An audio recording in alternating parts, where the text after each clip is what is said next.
no usaba limón. Este es otro problema. Es un grave error en que están cayendo toditos los chefs que, a falta de investigadores en el campo de la gastronomía, con una formación académica, ¿no?, y multidisciplinaria, los chefs que eran simplemente cocineros, ahora salen a pontificar como si fuesen antropólogos, sociólogos, y dicen cada barbaridad, ¿no? Entonces, ¿qué sucede?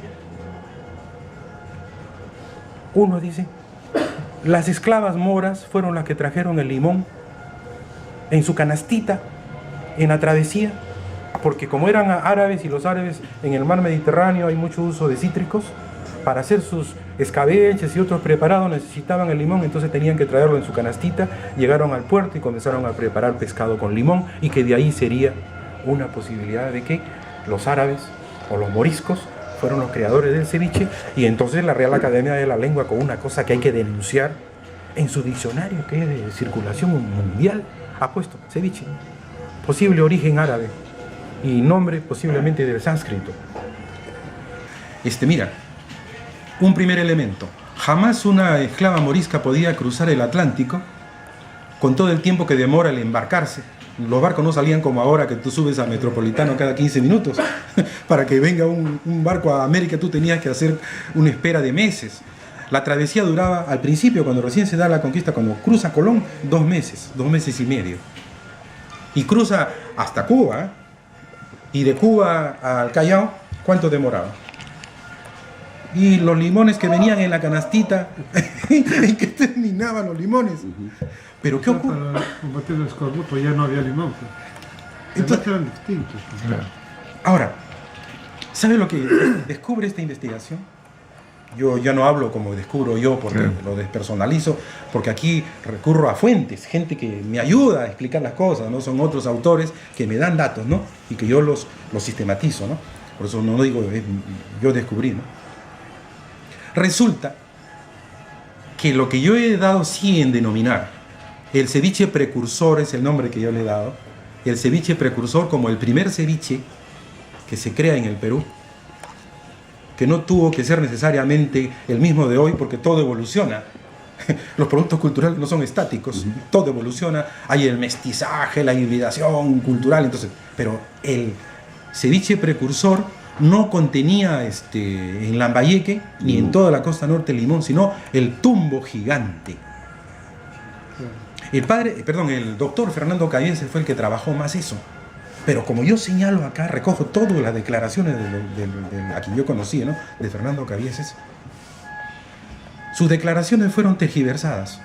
Y en una entrevista que le hicieron en la Universidad de Lima, me parece, él dice, ¿no?, qué lástima que yo había dado datos, pero me los han tergiversado, porque ahora todos hablan de que el tumbo serrano, el tumbo chiquitito, que parece una papa rellena chiquita, hasta en la televisión dice que van a hacer el ceviche antiguo del tiempo de los mochicas, de los chimús, y que van a hacer uno con ese tumbo. Y no es. El tumbo chiquito es un Passiflora molísima en su nombre científico. Uno tiene que manejar taxonomía. Y el tumbo gigante, que Bragg Egg, el más importante ecólogo que tenemos en el Perú, Bragg Egg, lo llama tumbo de Chiclayo o melón del norte. Pero su nombre científico es Passiflora quadrangularis.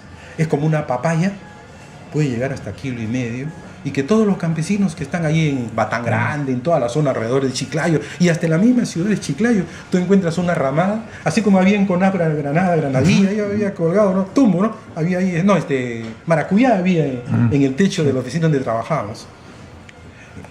También pertenece a las pasifloras, pero en el norte, en los techos, colocan ramadas del tumbo gigante, y lo ponen por 3 cuestiones. 1, porque da sombra. 2, diría hasta 4 funciones. Da sombra, refresca, te abastece de tumbo, con el cual hacen ensaladas, con lo cual preparan hasta ahora ceviche. Hasta ahora no se ha perdido esa receta arcaica, eso te diría eslabón perdido. He encontrado gente que he entrevistado y ha hecho declaraciones de cómo se llamaba su abuelita, su bisabuelita, dónde viven ahora sus descendientes y si siguen preparando el ceviche. Ya. Mira, este libro contiene un elemento muy importante con relación con esto. Y con relación a esto de la influencia morisca, del limón que podía venir acá. ¿Sabes qué ocurre? Yo quería encontrar un elemento contundente para desbaratar así lo digo con todos sus términos, estas cuestiones que son sin sentido.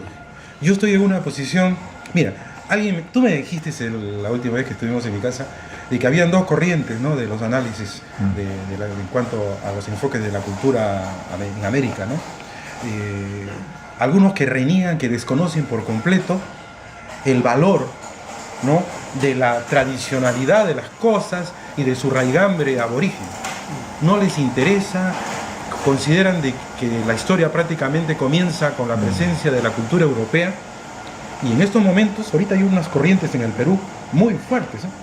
Pues yo me aferro a la corriente de defensa de los valores autóctonos. O sea, estoy en la corriente de los peruanistas, ¿no es cierto? ¿No? Ahora, ¿qué ocurre? Cuando buscaba este elemento, comencé a leer a todos los cronistas, porque yo he 20 años, más de 20 años metido en bibliotecas, en la Biblioteca Nacional, en la sala de investigaciones. Y aquí en este libro hay pasajes hasta de dos fuentes de cronistas con respecto a qué comportamiento alimentario tuvieron los españoles cuando llegaron a la costa. Se dedicaron a cazar para comer pescado crudo de repente con limón, ¿no? Y de ahí salió la cosa, sea con esclavas moriscas o con quien quiera que sea, o con las primeras mujeres que llegaron al Perú, que fueron muy pocas en el siglo XVI. Y para desgracia de los que no son peruanistas, aquí yo textualmente recojo, por ejemplo, lo siguiente. Dice que cuando Pizarro llega a Coaque, ¿no?, ya hubo una mortandad, porque así como ellos trajeron enfermedades, nosotros también la naturaleza les provocó. Entonces le daban bubas, le daban unos tremendos chupos que le salían por toda la cara. El escorbuto también, la peste negra y otras enfermedades.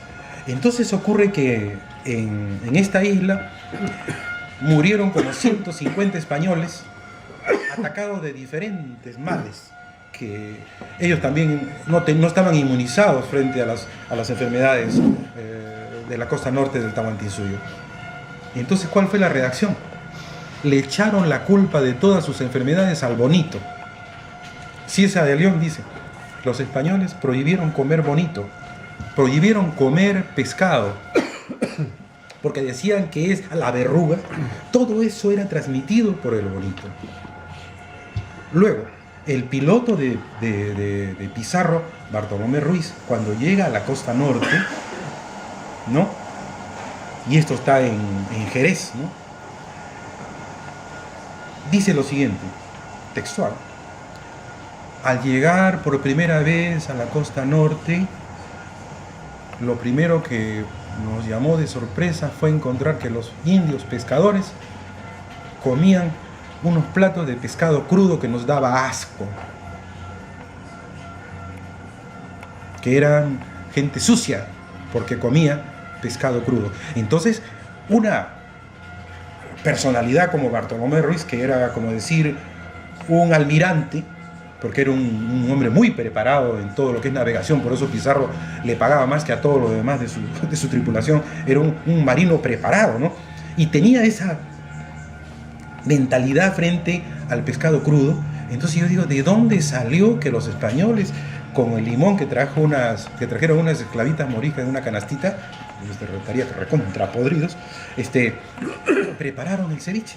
Y así, sucesivamente, hay una serie de datos que acá recojo información de cronistas con respecto al régimen de alimentación en la costa norte y sobre todo de pescado. 2. El uso medicinal del mar y de los pescados. El pescado no solamente para alimentarse, sino también para curarse.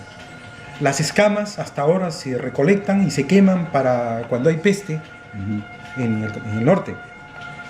Cuando una mujer daba luz, ¿no?, lo primero que hacía era tener el hijo y ir con su hijo en la mano a bañarse en el agua del mar.